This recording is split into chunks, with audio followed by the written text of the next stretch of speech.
Good morning. African Media received today two officials from Jobsplus or ATCS to which for many still use the whole acronym. They are here to tell us more about work ethics and communication skills related to employment. And we have Mrs. Elena Vela, who is the unit manager of the Job Seekers Advisory Services. Good morning, Elena. Good morning to you, and thank you for the invitation. Thank you for accepting it. And we have Mrs. Chris Kassa, who is the senior executive on the project Employment Support Services for Migrants. Exactly. Thank you and for being here Thank you today. for your invitation as well. Thank you. And I will start with you, Mrs. Vela, and I want to ask you straight away, what is the role of your services, the Job Seekers Advisory Services? Yes, the Job Seeker Advisory Services offers help and assistance to those who would like to find a job, whether it's their primary employment or an alternative job opportunity. So what we do normally is a person approaches us, they say, I'd like some help to find a job. They meet with one of our employment advisors, who is the person to meet them, to guide them, to develop a personal action plan with them. And step by step, we see what the requirements of that particular person is. For example, a person might need further training, might need to change careers, but they don't know what path they are going to move on to. So we have various services which we can offer to them in order to reach their final aim and goal. Basically, to mention a few of the services, apart from interviewing them, we also offer mock interviews. Some people just don't feel comfortable conducting an interview for a job interview. So what we do, we meet them, we give them a sample job application for which they have to prepare. And we conduct an interview with them, either one-to-one or a board with them, and they practice. After the interview, the mock interview, we give them feedback on what went wrong and what could be improved, but also praise on particular aspects where they excelled in. Basically, that's one of the services. We also assist people to write a good CV. Not all people know how to prepare a good CV or a good covering letter. So we give them tips, we give them also suggestions on what they can do to improve their CV. And also we help them write it, we can write it together. Apart from this, we also have a career test which we use with job seekers who maybe need to change their job due to health issues, etc., etc., or just because they don't feel more satisfied in the current job position that they have. And also we offer training.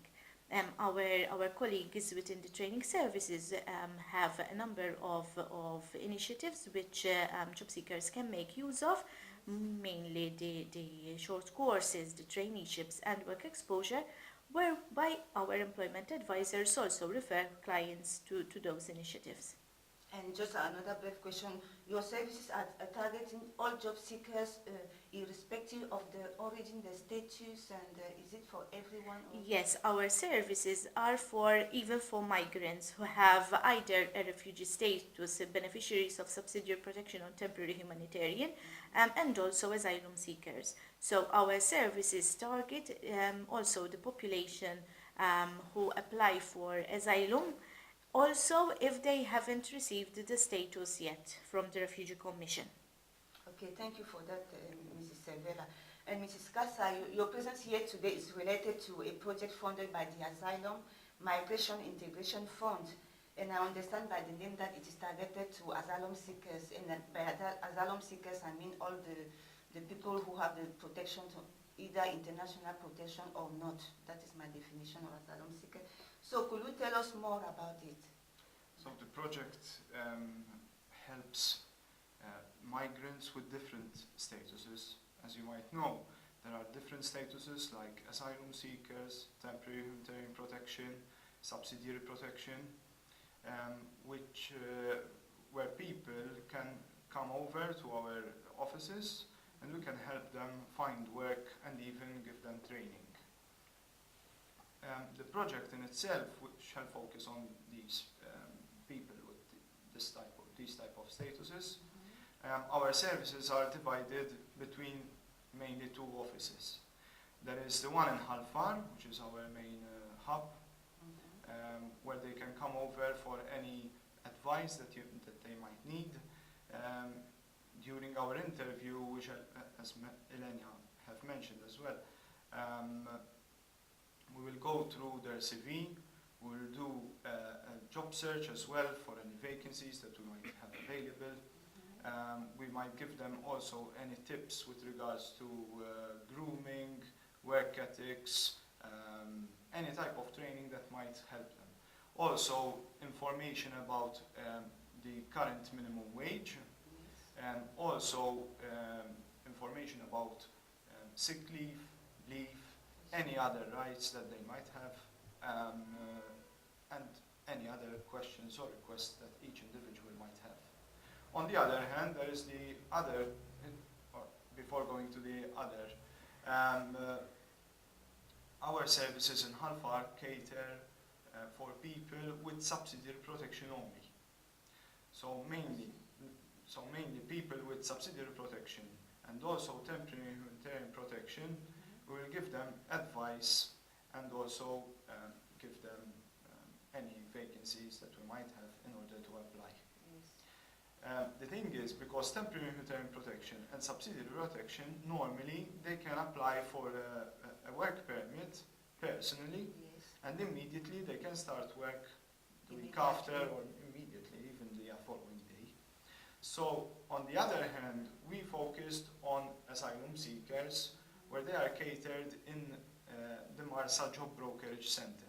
This is located very near the Migrant Open Center, where there are two colleagues of ours, where they help people with the asylum seeker status and also rejected statuses as well, in order to find, however, temporary jobs. Normally the temporary jobs are maximum between 1 day to 1 week. Yes. And however, they can change employers from time to time, okay? And they are paid a normal fee of the minimum wage equivalent to what Chris has been recounting. We will not exclude the possibility of having an asylum seeker who would like more assistance to be offered guidance from our offices in Halfar, just to clear it out. And also another thing, that through the project, through the MF project, our project, all migrants, excluding those with a rejected status, will benefit from them, because for sure, as you can imagine, a rejected asylum seeker doesn't have a status per se. Yes. I just wanted to clarify this for correctness, okay? Yes, okay. Even though I just want to clarify as well that in Malta, rejected asylum seeker can work legally, but they cannot benefit from that project in particular. Yes. Okay, so what I can hear from your comments is that your service targeted all job seekers in Malta. And you're trying to achieve a better work environment for all. So we'll come to one of the two main points that can be an issue, which are the work ethics and the communication, what is comes to employment. Can you tell us, Mrs. Kassa, because you're running that project with migrants, and then usually the issues come a lot from them. This is normally the hardest part. Yes, what about work ethics? Yes, what can you say about that? You need to understand that people living in Malta have different work ethics, and also people coming to Malta have different work ethics. The main focus from our end is that we try to find a balance, in the sense that, for example, let's say a particular person is not able to go to work on time, let's say at 8 in the morning, for various reasons. Okay, we try to find a balance between the person and the employer to find an agreement in order to make sure that the person goes to work, all right, on time. I should have asked you, actually, that was my first question before you come to that. What is work ethics? Can you define work ethics for work? Work ethics is the sort of a hidden agreement. They're not written down, okay? But normally, the work ethics is that if you started to work at 8 in the morning, you make sure that you'll be there by 8, okay? Now, with certain arrangements with the employer, one can change time, okay, etc. On the other hand, there are, for example, grooming, okay, language, the type of speech, mannerisms, okay? Those are all related to work ethics. So you make sure that, for example, when you go to an interview, one dresses according, all right, to the interview, all right? He's well groomed. If he's got a beard, for example, in cases of males, if they have a beard, they make sure that they trim it, or otherwise they can shave. Okay. Personal hygiene. Yes. Those are all focused, and we generally not all people have that problem. Okay, even Yes. Maltese have problem with that. But when we observe somebody, all right, we try to take note and ask him or her to do the changes. All right. I know that these are things that people need to learn. Okay. So we don't expect that a person, once we tell him once, okay, he or she will change immediately. This is a process, okay? That's it basically. Yes, and Mrs. Vela, I wanted to actually, because he explained a lot about the issues that are faced by migrants. Will you say that work ethics concern only migrants or employees as well as concerned? No. Lack of work ethics is across the board, whether you have a youth person coming out from school, whether you have someone who has been out of employment for a long time. So I don't think it's a phenomenon which is being faced only by employers with regards to migrant employees or prospective employees. I think it's across the board. What's I think it's important to keep in mind is that we always try to instill the thought in a person's mind. Listen, how would you, if you had a company yourself, if you were an employer yourself, would you tolerate someone coming late for work? If I were an employer myself and someone comes in at 9 o'clock instead of 7, I wouldn't enjoy that. So for sure, if I'm an employee and I'm expected to turn up for work at 7, I have to be there at 7. This is something that a lot of people do not understand. They do not own the company. They do not own the employer. The employer is there to make the rules, and an employee is there to obey. And a lot of people, I'm afraid to say, that they do not accept that there's authority, that there are standards at the place of work. If you're not allowed to wear jewelry at work, why do you keep on insisting that it's because of your culture you have to wear jewelry? If the place of work demands that there is no jewelry allowed, you have, as a person, as a prospective employee, to accept the fact that the employer is saying no jewelry because it can be a health hazard. Imagine that you wear the hijab, and it's correct me if I'm wrong in my description, and it's a heavy dress, heavy hijab, and you're working in a factory where there are machines. The cloth of the dress can easily be extracted by the machine, which means that one, the person may get seriously hurt, and unfortunately, seriously hurt may also mean dying, because if the injuries are serious, one may lead to be killed.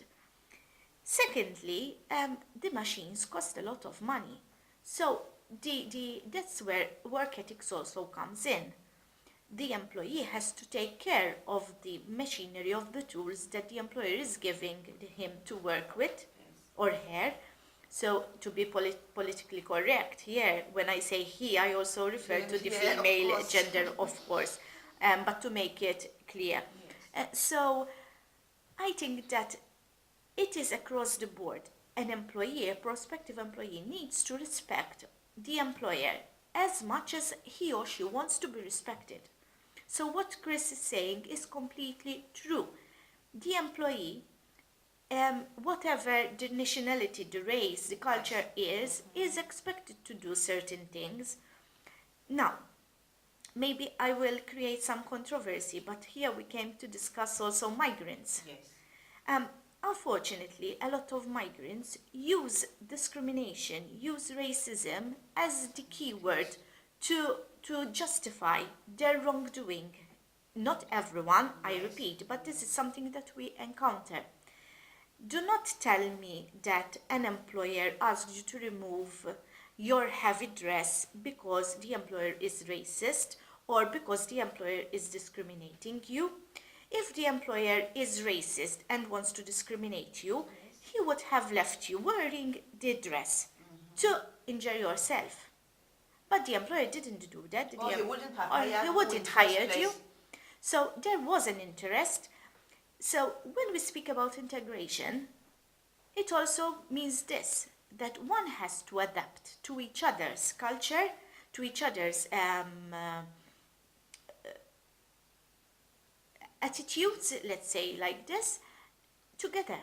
So let's not expect an employer to change 100% and the migrant change 100%.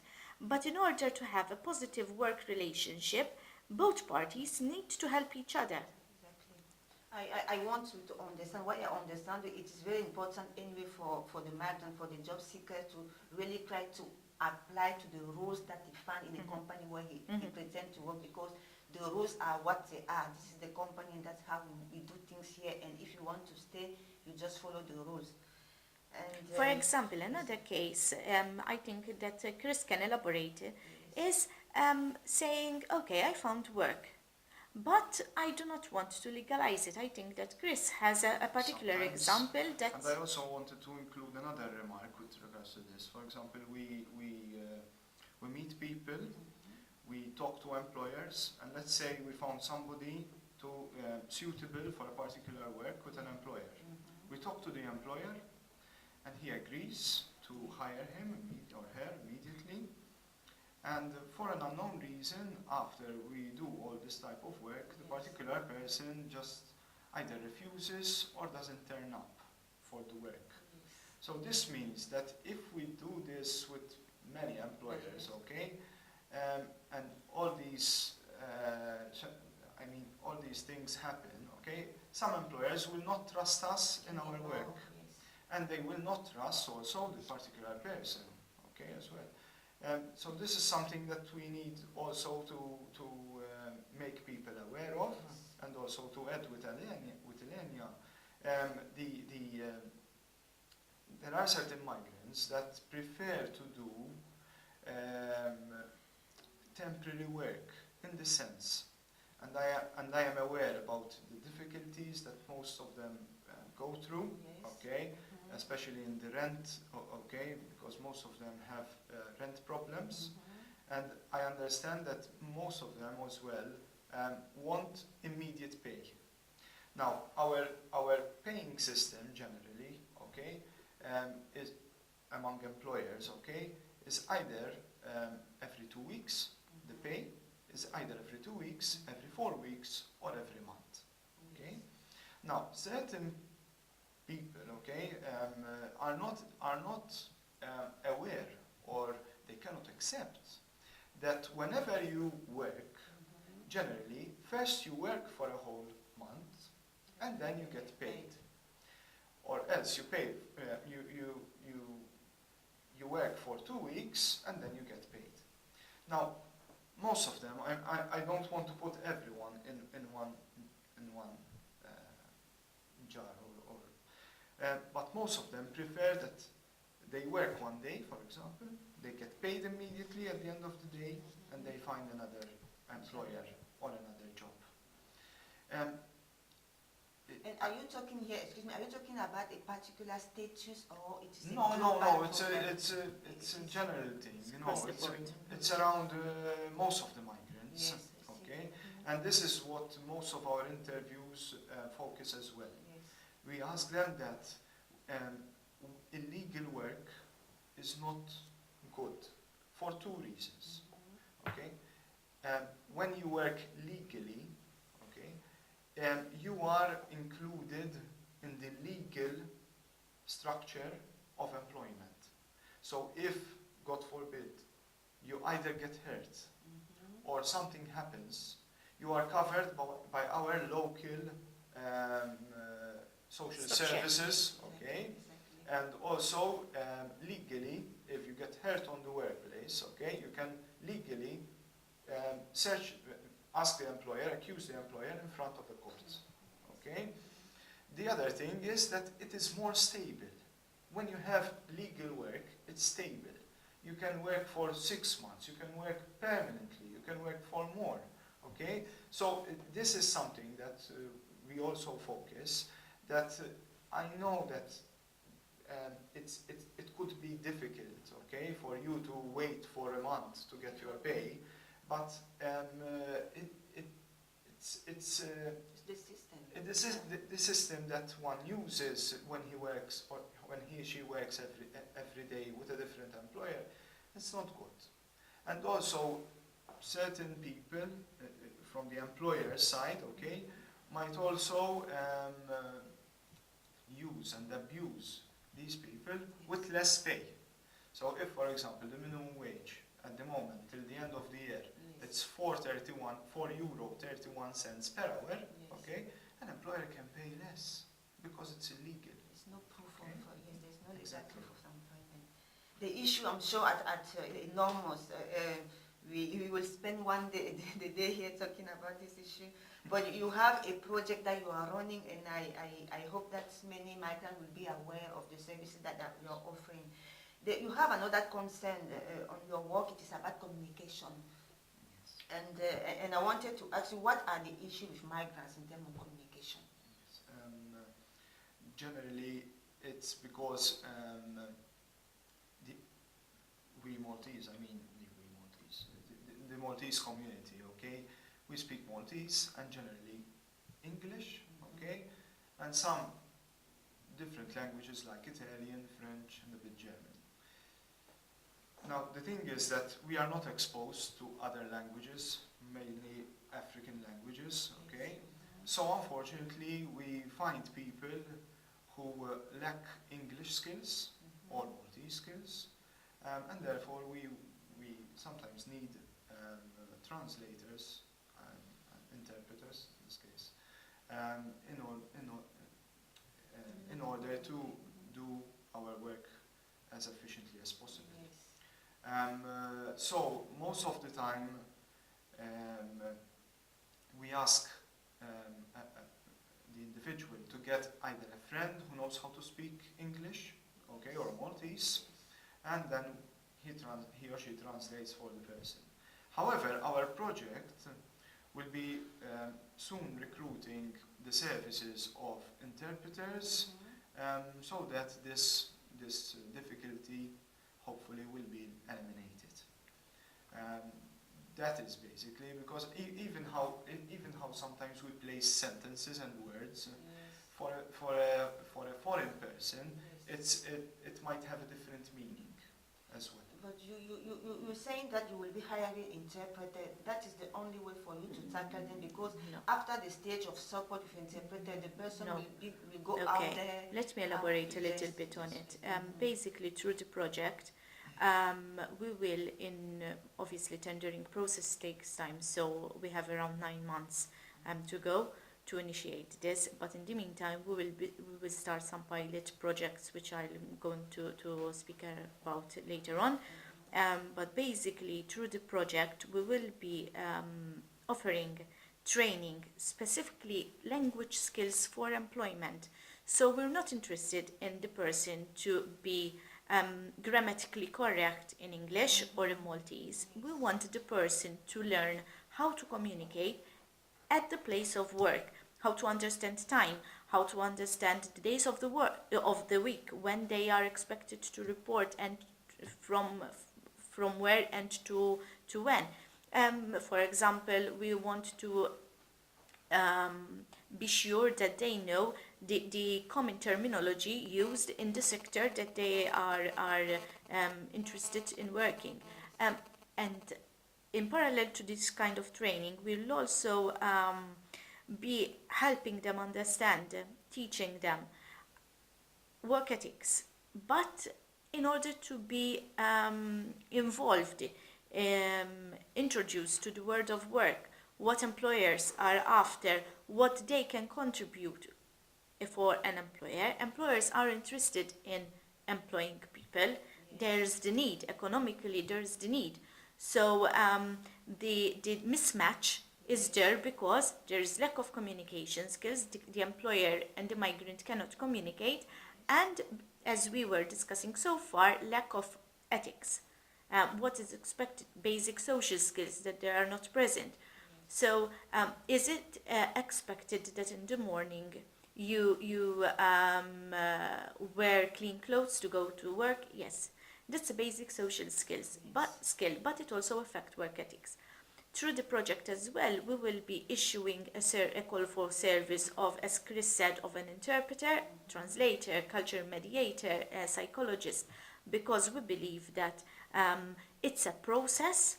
The migrant passed through trauma, passed through difficulties which no other person passed through, and there might be secondary elements which are affecting the individual to get to where we would like the person to get. So having a cultural mediator can help us all working directly with the migrants to understand and to help the migrant understand culturally in Malta what is expected from him. So we do not want to put the ball in the migrant's foot only. We want to share that ball so we understand the migrant and the migrant understands the local situation. Yes, okay, this is very interesting indeed, because my question would have been, these issues, are they only related to migrants? For example, the problem of language. We have many job seekers from the east of Europe coming here and that cannot speak English or Maltese. Do you, particularly for yourself, do you also have a service for them? Through Jobsplus, Jobsplus offers language courses. They are available for all. Now, not all would be eligible to attend these courses. So someone who came for a holiday and lives in Russia, for example, would not be eligible for such courses, but anyone living and working here in Malta or have the right to work and live here in Malta are eligible to attend these training programs. The difficulty that we encounter is that it's easier to have someone from another country understand the need to learn a language. Yes. To be honest, I think when we initiated the service over a year ago, we thought that we would have a more successful rate of migrants participating in our language courses. We were very surprised negatively that the participation was so low. So you are not having migrants attending the classes, the English Not classes? as many as we want. Now, with the project coming up, with the way that we intend to formalize the training, with the way that we intend to reach the migrant, it's totally different. We do not have interest in the person knowing how to write correct English or correct Maltese. We want the person to be able to read an SMS, to understand what it entails, to understand that a broom means a broom, that parquet flooring. Yes. Already we spoke a lot about your project, about your services, and then the interview was anyway about to end. And I had one last question to ask you before we close. It was, you already said actually on the beginning, how can anyone get in touch with you if to benefit from your services, if they want to reach out to take part of the project, for example? How do they know about Yes, I mean, our services in Halfar are given by 3 colleagues. We are a team of 3 colleagues. They can either call us or send emails. Our phone numbers, I'm going to give you mine, and then I can pass over, no problem. My number is 222-01-229, okay? And my email is christian.j.kassar@gov.mt. If you want to, I can pass over my details later on, and you can even post them on Facebook for the benefit of our viewers. Fine. Okay. They can also use a generic email address to communicate with us. It's advisory.jobsplus@gov.mt. I'm going to write it here. Maybe I can show it on the screen as they do on the television. Definitely, yes. Okay. Yes, that will be very useful for sure. Yes, exactly. And it is important to say that Jobsplus is a very important. It is an actor for the well-being of citizens, and of course, our microphones will be open for you in the future if you have a message to pass. So if you want to get in touch with Jobsplus, Mrs. Elena Vela and Ms. Chris Kassar, you can send an email here. And I will also later put the details of telephone and email address of Mr. Kassar on the page later. And do you want to add anything in particular, because we are at the end of the program? No, I would like to encourage all those who are listening to us or viewing live on Facebook to make contact with us. We're here to help. We have skilled people, we have qualified people, experienced people who can offer help, a listening ear, who can offer a piece of advice, who can offer a job opportunity. And this is open to both genders, both men and females. We encourage all those who would like to settle in Malta, who would like to be involved in the local community. It's a positive to work, it's positive to make friends, to in the morning to wake up, have a purpose and say, okay, I'm going to work, okay, I'm going to meet my colleague. It's differentiation, meeting different people from different backgrounds. Maltese have different backgrounds, migrants have different backgrounds. It's so interesting meeting them. So if you are interested in working, if you are interested in our help, I invite you to make contact with us. We would be very pleased to help you. We would be very satisfied to see you get into employment. And apart from us being successful in what we do, because basically that's our satisfaction as well, but we would be very pleased to see a person settled in a job. That's our role, after all. Yes, thank you very much. That was very, very interesting. I hope that you pick it up. Mr. Kassar, and final words maybe? Do you... To add something with Eleni as well, is that finally we aim to make a difference to the people. Okay, so hopefully we make sure that we do that we give a good service, and also after all we change people. We change people's lives. So we try at our best to do this. I mean, modestly, I'm saying. Okay? Yes. We try our best. Thank you very much. Thank you, Elena. Thank you, Kristen. You're more than welcome. And then, of course, we also invite you, job seeker, employee, or anyone connected to your employment, to contact us for a chat if you have any information to pass. This conversation will be available very soon as well on our YouTube channel, African Media Malta, and also on our podcast on the SoundCloud and called African Accents. And thank you for watching us, and then see you next time.